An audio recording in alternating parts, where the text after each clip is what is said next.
What do I think about Mortal Kombat 11 6 months after launch? Stick around and find out.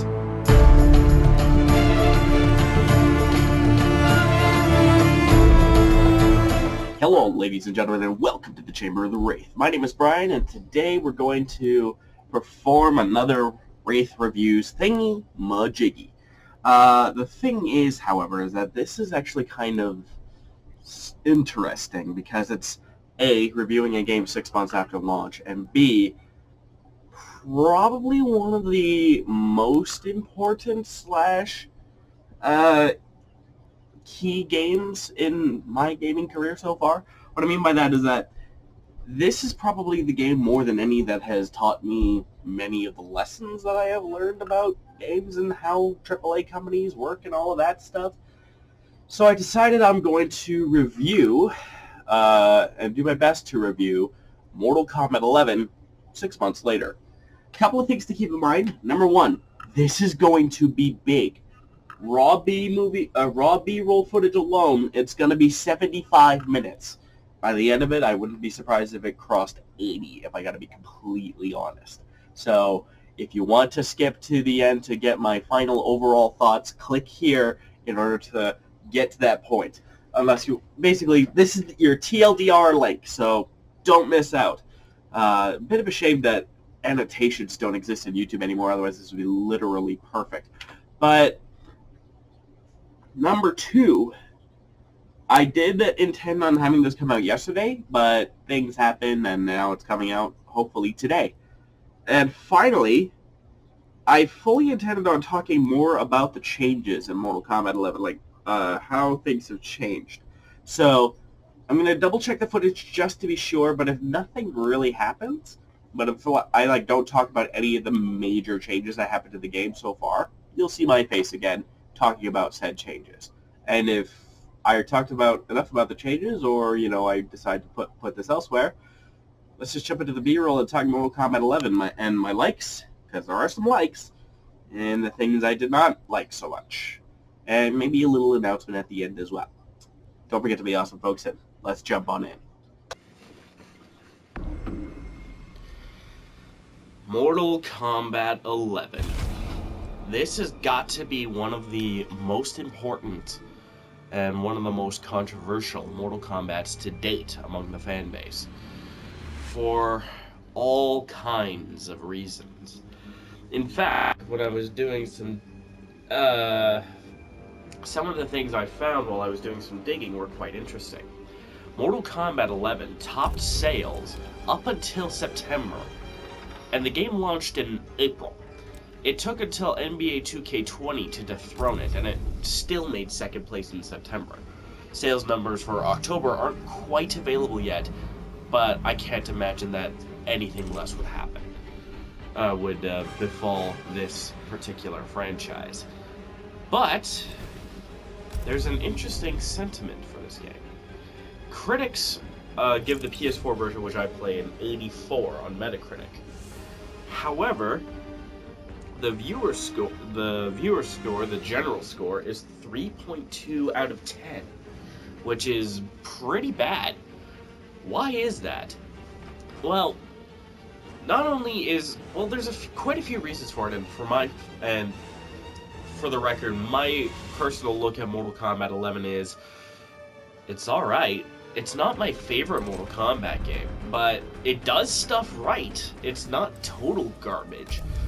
But there's a few things that I think if I were to describe Mortal Kombat 11 in one sentence, it's a game with great potential marred by AAA development.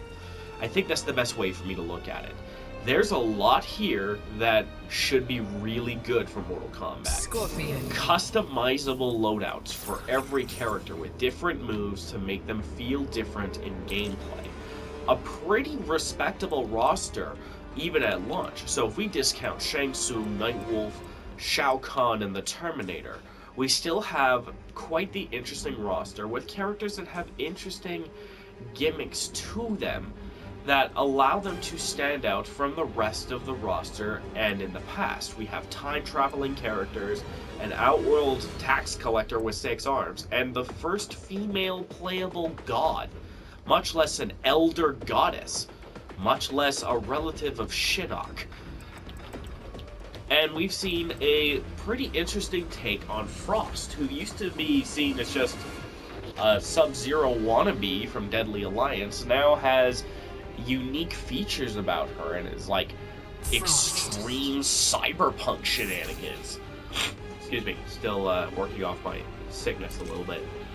However, the cast falls short in quite a few spots in my opinion.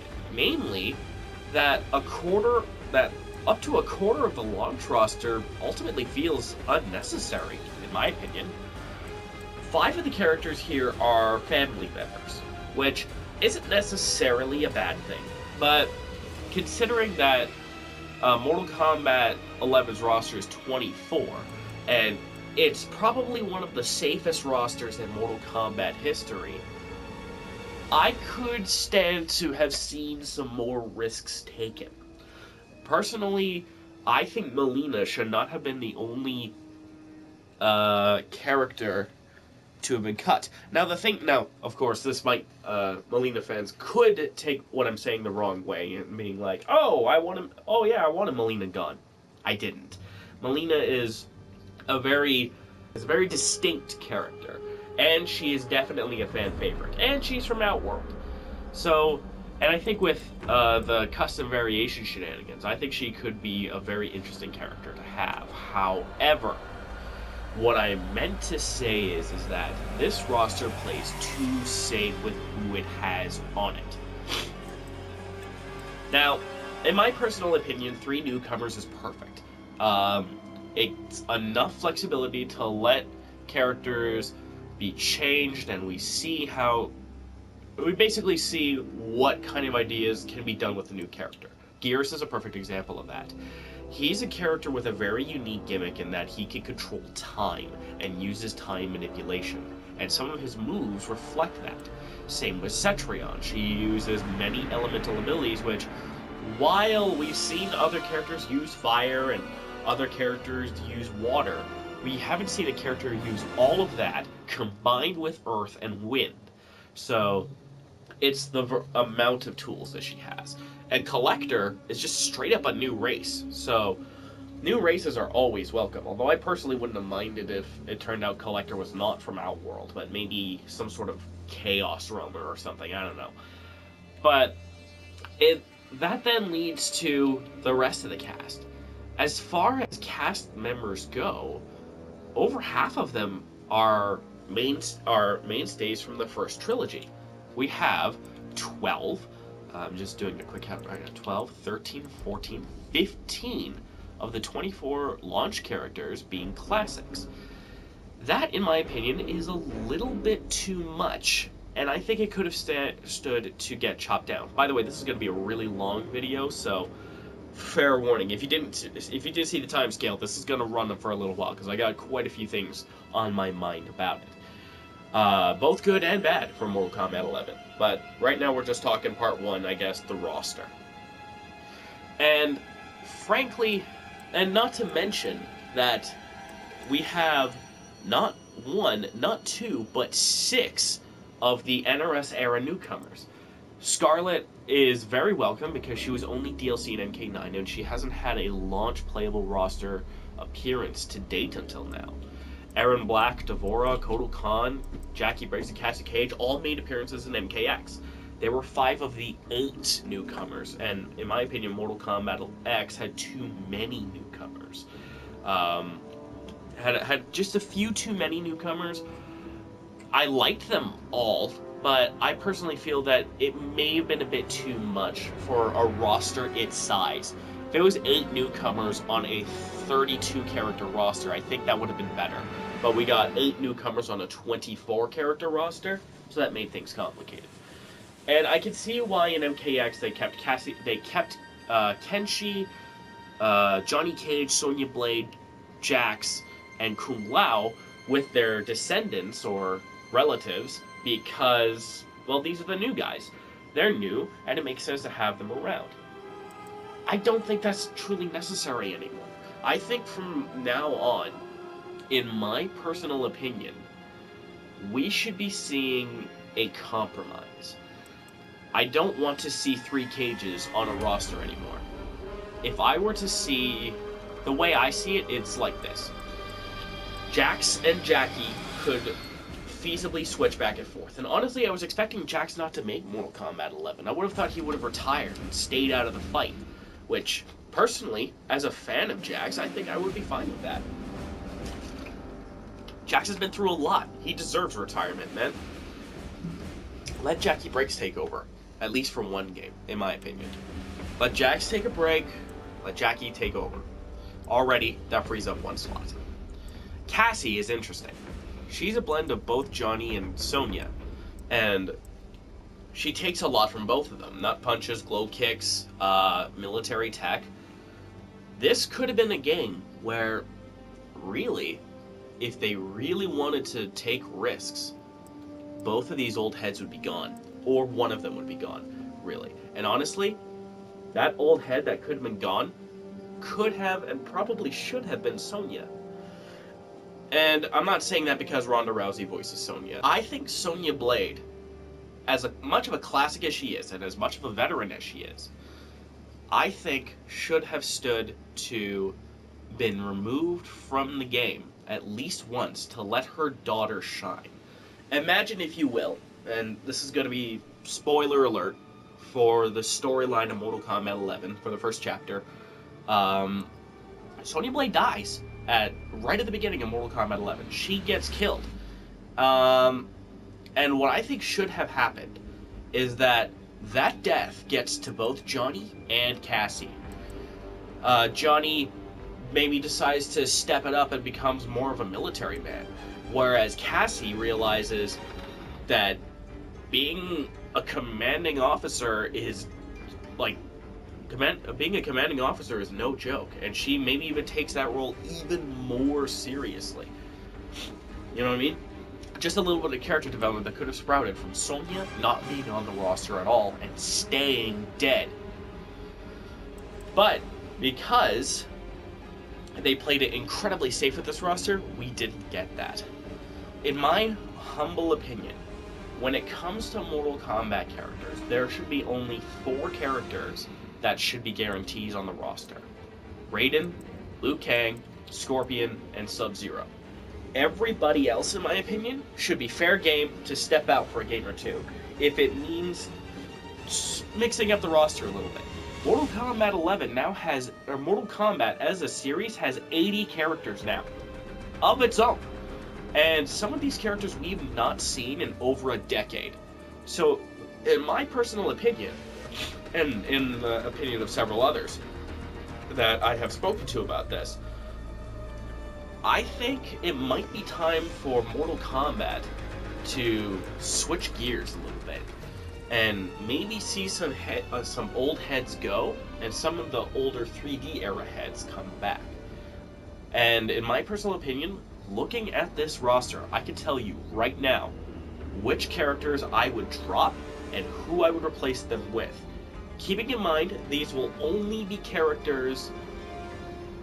These will absolutely only be characters who have had a history with Mortal Kombat. No new character concepts or anything like that, or DLC or whatever. In my personal opinion, these characters did not need to be in here. And spoiler alert, one of them is actually one of the newcomers. Sonya didn't need to be in Mortal Kombat 11.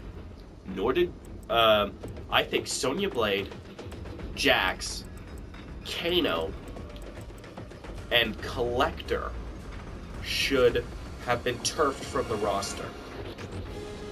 Now, I did just say that Collector is an interesting character, and he is.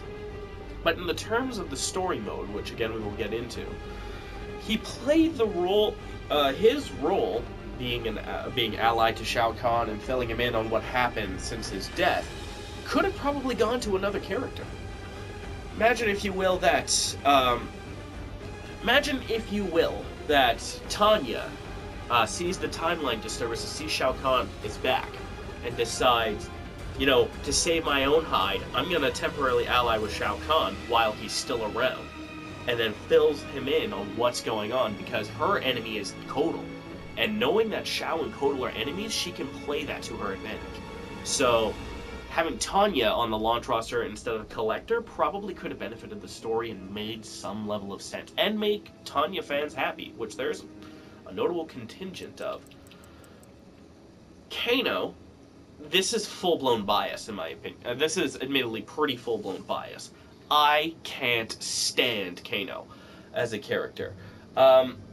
Which I suppose is a good thing, because if I can't stand him, he's done his job. Fair.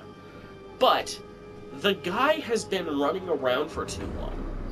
Really, he should have been killed by now. By somebody. He's stabbed too many people in the back. Really, I thought he would have died in Mortal Kombat X. If he died in Mortal Kombat X, I would have been okay with that, in my opinion. And had he died in MKX and not appeared in MK11, I would be 100% cool with that. And replacing Kano, I would have liked to have seen a red dragon in here instead, whether that be Mavado or Dagon. And then maybe, this is just a little bit of hypotheticalness here, but suppose that Cabal slips. Let's say Cabal from the past shows up as a black dragon with his speed powers potentially explained somehow, and realizes that Kano is dead in this timeline, so he takes over as head of the Black Dragon. And let's say Dagon or Mavado show up, and there's a gang war. How cool would that be if we saw a Black Dragon, Red Dragon gang war brewing in the Fight Club, which was one of the better scenes in Mortal Kombat 11's story, in my opinion. Excuse me. But moving right along.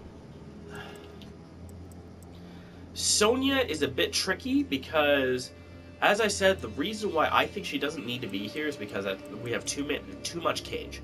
We can arguably get rid of Johnny, but for this scenario, I'm just going to say Johnny Cage sticks around.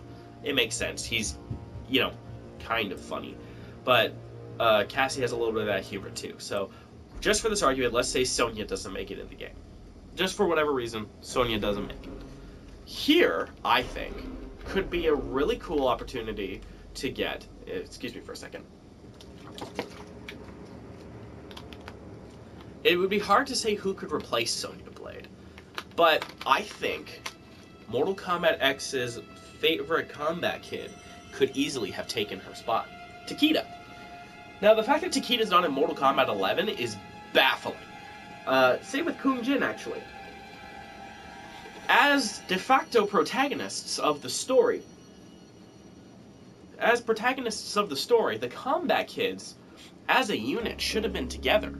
Why they got split up exactly, I'm not 100% sure. I'm not sure whether it was due to cuts, which we can get into that one maybe later on, but whether it's due to cuts, due to time, or whatever reason, Takeda and Kung Jin did not make it in Mortal Kombat 11. Which is a bit of a shame. So I personally think that those two, Takeda and Kung Jin, should have replaced Jax and Sonya for this game. Now, yes, that would mean that that would literally mean that every single Mortal Kombat X character except for Ferritor would come back. But as much of a fan as I am of Ferritor, I really think that Ferritor is best. It kind of sucks that Ferritor got into the jobber role, and because of that, that means if we want Ferritor in here, we'd have to drop one of the jobber or one of the jobber people, like Baraka, Noob Saibot. Like, I know Baraka's not even that much of a jobber in Mortal Kombat 11. He actually has a halfway decent story arc here. But like Baraka, Noob Saibot, Frost, really, we gotta be completely honest. Nobody else here. If Ferritor were to say replace Kung Lao, then that would hurt the roster more than it would help. So Ferritor unfortunately would have to get the boot, but that's what I think should have happened to this roster. What I think should have happened is that Jax is just based off of story reasons, and if you probably picked up on it, that's mainly what I'm basing this on. Jax retires, Sonya dies, Kano is dead, and Collector just doesn't exist. And then from there, we get Tanya, who fills in Collector's role perfectly. We get Movado. I'm going to use Movado for this example, because I think bringing in Dagon would be a little bit of too heavy hitting right now. Because Dagon was part of the Armageddon story. He was the bad guy basically after Onaga. So, and if you're gonna have Dagon, you need to have Taven, and I'm sticking to the same size character roster, so better to have Movado in here. Movado acting as co-head of the Red Dragon alongside Dagon. He starts a war with Cabal, who is the new head of the Black Dragon since Kano's death. What have you. That's basically what I think should have happened. And that way we get 2 3D era characters on the launch roster, Frost and Movado. And I think Movado, correct me if I'm wrong, but I think Movado made his first appearance in Deception, which would mean that he was the first Deception debuting character to make a playable appearance in a 3D era game. Excuse me. Yes. Anyhow. So, roster-wise, overall, the game plays it very safe, and I'm going to probably give it a 6.5 out of 10, if I'm going to be completely honest. It plays it really safe and makes some very odd decisions with who they omitted, and the fact that originally, I did some digging, and I found some interesting information, that supposedly Shinnok and Mileena were supposed to be on the launch roster, but got cut at the last minute. They got the Static Shock treatment from Mortal Kombat 11, and Mileena being cut seems to have backfired pretty considerably. I mean, you look at any of the discussions about Mortal Kombat on Twitter, and what do you get but a whole bunch of fighting back and forth about Mileena should have been in the game. No, Mileena sucks. Blah blah blah blah. Fuck, I hate that. But we're not here to talk about Mileena. We're here to talk about Mortal Kombat 11, 6 months after launch.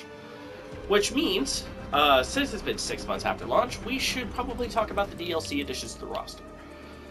Shao Kahn is a pre-order bonus, so he doesn't really count, but the concept of the pre-order bonus is my views on the gaming industry, probably should say, have begun to evolve considerably. Since I've been made privy to some of the articles and some of the stories and checking things out and all of that. And one of the big ones is that the pre-order bonus is, when you think about it, kind of scummy. So, and they made Shao Kahn said pre-order bonus. So, I mean, I'm not anti-pre-order bonus, but it's a bit weird that they made Shao Kahn the pre-order bonus when, and they've done this. They've made boss-type characters like Darkseid and Goro pre-order bonuses before, but I don't know. That just seems really odd. That's definitely a WB decision, but again, we'll get to that later. Suffice it to say, though, Shao Kahn it's really nice to have a playable Shao Kahn for the first time in a really long time. It's just a shame that he was basically a pre-order bonus, or you had to buy him.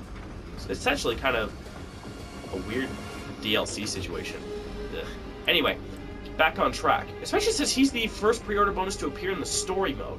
If he didn't appear in the story mode, I think I would feel less weird about Shao Kahn being the pre-order bonus, you know what I mean? Back on track. Shang Tsung is the first DLC character. Fantastic. I love Shang Tsung in the sense that he is the best he's the best kind of villain. He's a puppet master, behind the scenes, charismatic, low tone, but no less menacing villain. And Shang Tsung as DLC makes perfect sense. Plus, he's voiced and has the facial scanning done by Kerry Tagawa. So he's ultimate fan service. So he's pretty solid as DLC. My favorite DLC to have been revealed thus far, though, is actually Nightwolf. Nightwolf was one of my favorite characters from Mortal Kombat 9, and he's really fun and awesome to play as in Mortal Kombat 11.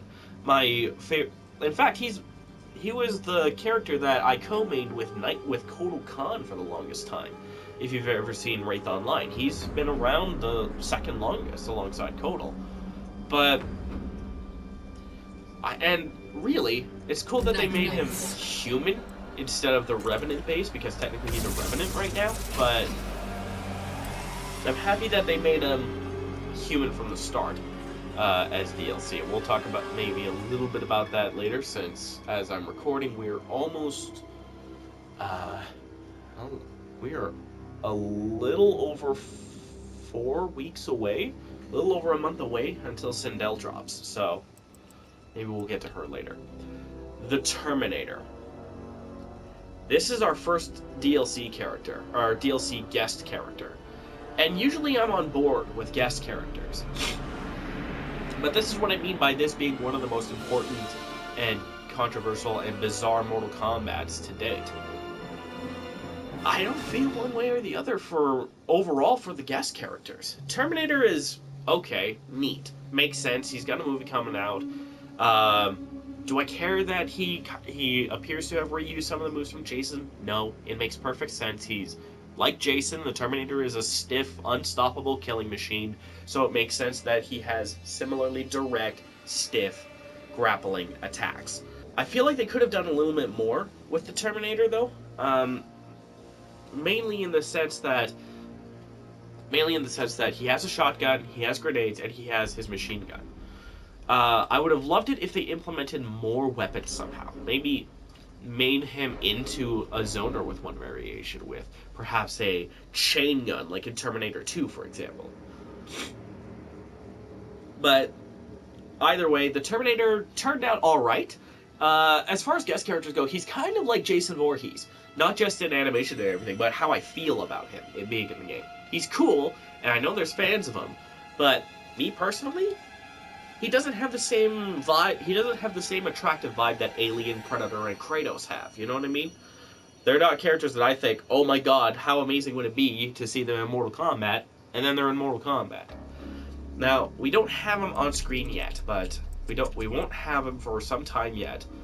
But talking on characters, Cassie Quinn here is the perfect segue towards probably my least anticipated character for the entire Kombat pack. And that would be the Joker. Why? Okay, well, I know why. Because the Joker had a movie that came out not too long ago. Sure. But we know for a fact that Ash Williams was supposed to be on the DLC roster. But he got shunted off for the Joker, and that wasn't a decision actively made by WB. Because, well, we know for sure that the scheduling conflicts were caused by WB, but honestly, there's like a 90% chance that that's there. The reason for that is they want to promote the Joker movie, and doubly promote the Birds of Prey movie that's coming out February next year. And with the Joker coming out at the end of December for us Kombat Pack owners, and coming out right before Birds of Prey is supposed to drop for normal players, Joker, in a sense, acts as the perfect segue for advertising both a Blu-ray Christmas release for the Joker movie and for the Birds of Prey movie that is going to star Harley Quinn. And the reason why we have that Cassie Quinn skin is for some reason they paired it up with the Terminator, but I digress. The Joker, to me, it's weird. We joked about, me and a few buddies of mine have joked that Mortal Kombat vs. DC 2 is probably going to happen, but at this rate, honestly, I would not be surprised if it actually did.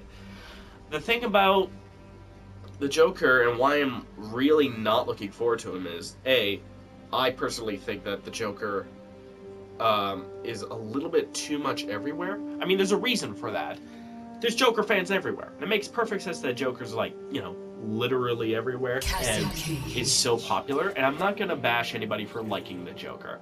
And I mean, I'm not even exactly hating on the Joker. It's just that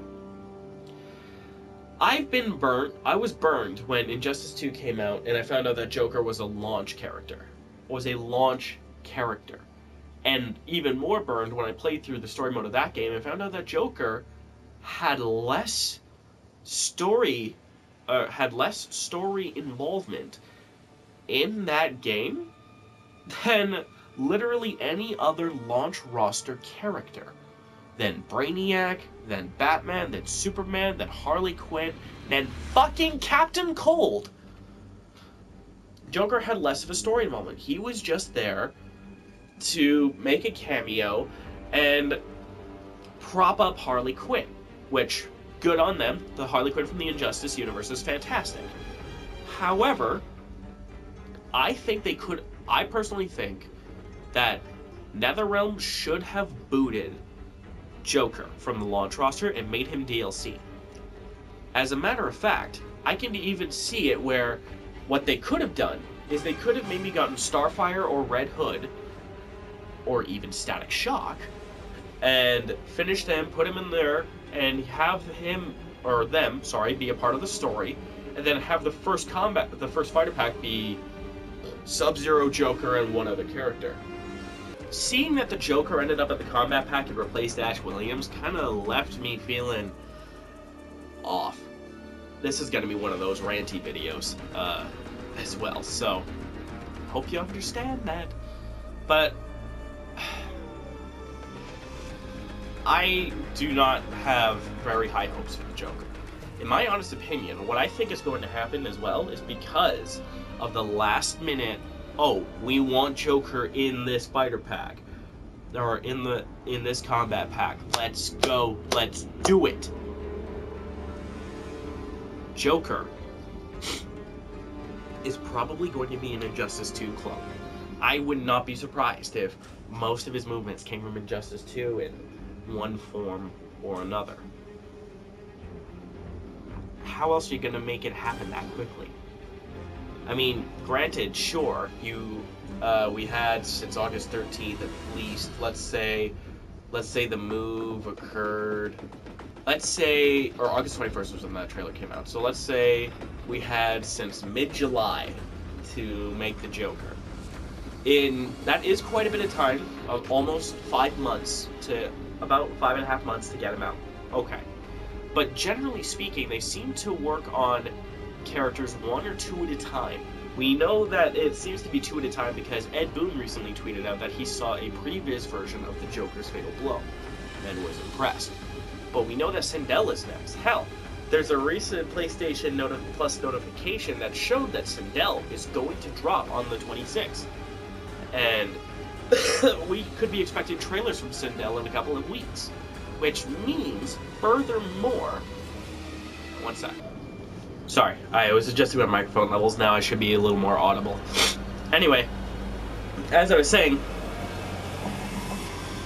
if they are working on 1 or 2 characters at a time, and we just know about the previous stuff as of maybe a couple of days ago, then that means that it takes Mortal Kombat NetherRealm probably a couple of months to develop a character, which makes sense. Makes sense for them to develop characters for a couple of months, create their concept arts, their gear and everything, how it's going to look, and then animate them, and then add textures. It's a process to make these characters, so it takes a long time.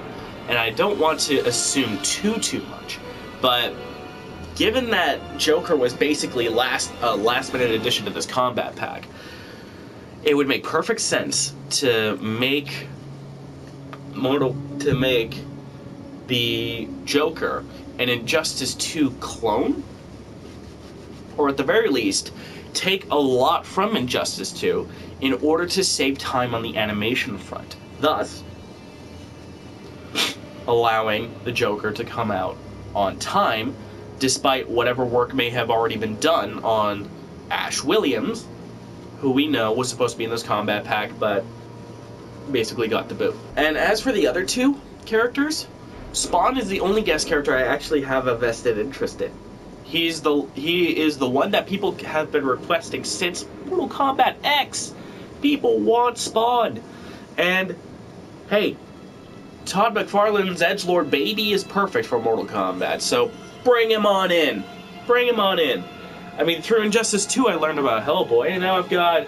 What do I got? I got Seed of Destruction, the complete short stories, The Wild Hunt, and... I can't read that. Hellboy in Hell. By Mike Mignola, because of Injustice 2 making me interested in Hellboy. So maybe they could do the same thing for Spawn, and that would be awesome. And as for Sindel, who's coming up next, she's my least favorite of the Mortal Kombat characters. But she's ahead of the Joker, and quite frankly is kind of tied with the Terminator. Cool, she's in. Fantastic, fans are going to be happy. Not my cup of tea, but it's nice to see that she's going to be in. Despite her bio being a rather interesting take on the fact that we're gonna basically get evil Sindel pre-Mortal Kombat Deception, basically post Earthrealm Sacrifice and pre Mind Control Break. So Sindel is still gonna be evil in this one, and I'm not keen on that. I want to see good Sindel again, but we're gonna have to wait and see on that. Her default skin is the Revenant one, though, so that's gonna be fun. Now, I've been talking about characters for God knows how long, so let's move on to the next part of this sort of review thing.